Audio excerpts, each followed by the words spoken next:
95 కోట్లతో చేపట్టే అఖండ గోదావరి ప్రాజెక్టుకు కేంద్ర మంత్రి Gajendra Singh deputy CM Pawan Kalyan June 26న శంకుస్థాపన చేస్తారని మంత్రి దుర్గేష్ వెల్లడించారు.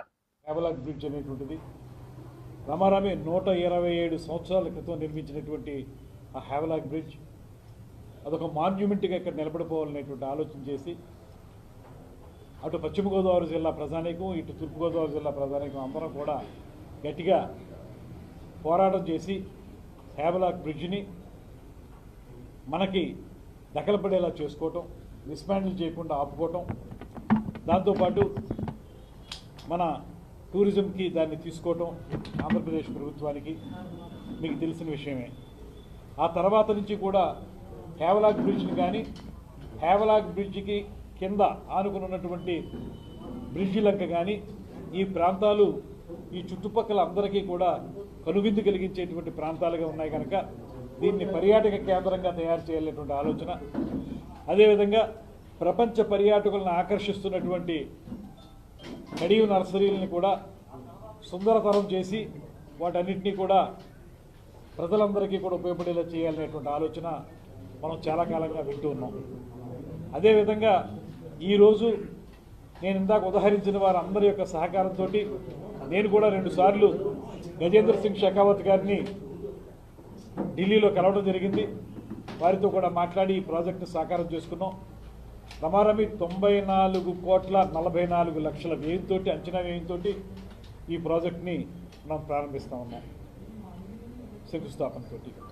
ఇందులో భాగంగా నేను తర్వాత నిడదవోలు శాసనసభ్యుడు అయిన తర్వాత నిడదవోలు నుంచి రాష్ట్ర మంత్రివర్గంలో ప్రాతినిధ్యం వహిస్తున్న తర్వాత ఈ ప్రాజెక్టులో అటు కడియంలో ఇటు రాజమండ్రిలో కొవ్వూరులో ఉన్నటువంటి పరిసర ప్రాంతాలతో పాటు నిడదవోలులో అందరికీ కూడా కొలువై ఉన్నటువంటి కోట సత్యమ్మ తల్లి టెంపుల్ దగ్గర లక్షలాదిగా భక్తులు వస్తారు కనుక అక్కడ వారి ఎమ్యూనిటీస్ పెంచాలనేటువంటి ఆలోచనతో ఆ పాయింట్ను కూడా ఇందులో ఇన్కార్పొరేట్ చేయించుకుని ఇప్పుడు ఈ ప్రాజెక్టు మొత్తంగా ఒక పక్కన మనకి రాజమండ్రిలో హ్యావలాక్ బ్రిడ్జి, అదేవిధంగా పుష్కర్ ఘాట్ సుందరీకరణ, దాంతోపాటు కడియం నర్సరీల్లో దాన్ని ఒక సెంటర్గా తయారు చేయటం, దాంతోపాటు బ్రిడ్జి లంకలో టెంట్ హౌసెస్ కానీ బోటింగ్ కానీ ఇతరత్ర కార్యక్రమాలు చేసుకోవటం, వీటితో పాటు నిడదవోలు కోట సత్యమ్మ తల్లి టెంపుల్ దగ్గర ప్రయాణికులకి లేకపోతే భక్తులకి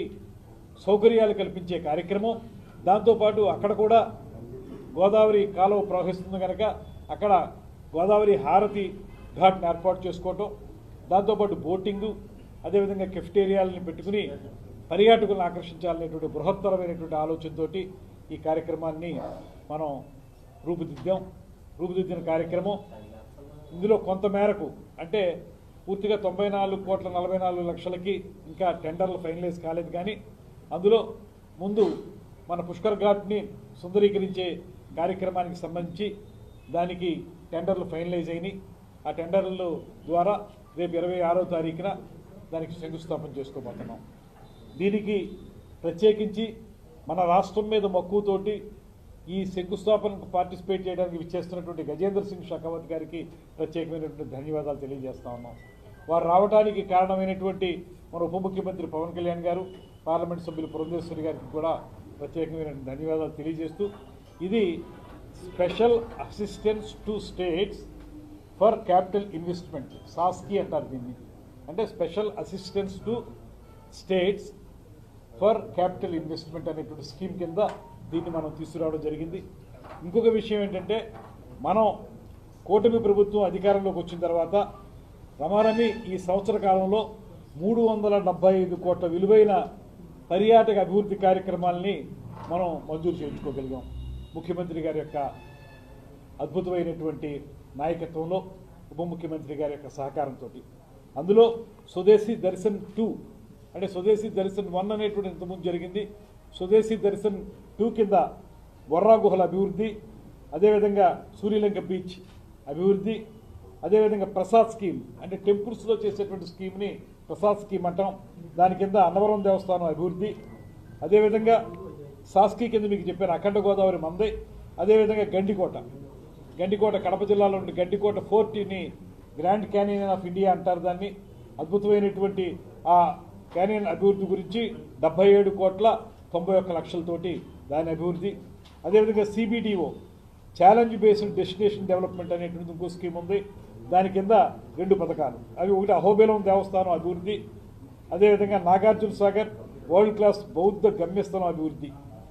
అంటే నాగార్జున సాగర్ కానీ మన ఆంధ్రప్రదేశ్లో మనకు తెలుసు బుద్ధిజం ఎంత బాగా అభివృద్ధి చెందిందో మనకు తెలుసు.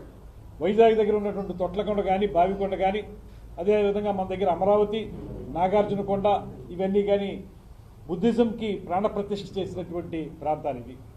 బుద్ధుడు సంచరించిన ప్రాంతాలు అక్కడ ఉంటే, నార్త్ ఇండియాలో ఉంటే, ఇక్కడ బౌద్ధ మత వ్యాప్తి జరిగినటువంటి ప్రాంతాలు మన ఆంధ్రప్రదేశ్లో ఉన్నాయి. ఆ ప్రాంతాలన్నింటినీ అభివృద్ధి గురించి ముందుగా నాగార్జునకొండ దగ్గర, నాగార్జున సాగర్ దగ్గర వరల్డ్ క్లాస్ బౌద్ధ డెవలప్మెంట్ కోసం కార్యక్రమాన్ని ఏర్పాటు చేసుకోవడం జరుగుతుంది. ఇందులో మీకు ప్రధానంగా సాస్కీ కింద మనం చేసేటువంటి ప్రాజెక్ట్స్ హేవలాక్ వంతెనని దాన్ని రూపాంతరం చేయటం. హేవలాక్ వంతెన రూపాంతరం చేయటం అంటే హేవలాక్ వంతెనని దగ్గర మనకి 2,700 మీటర్ల పొడవు ఉంది హేవలాక్. అందులో మొత్తం 54 స్పాన్స్ ఉన్నాయి. అయితే అందులో 1,200 మీటర్ల వరకు విస్తరించి 25 స్పాన్ల వరకు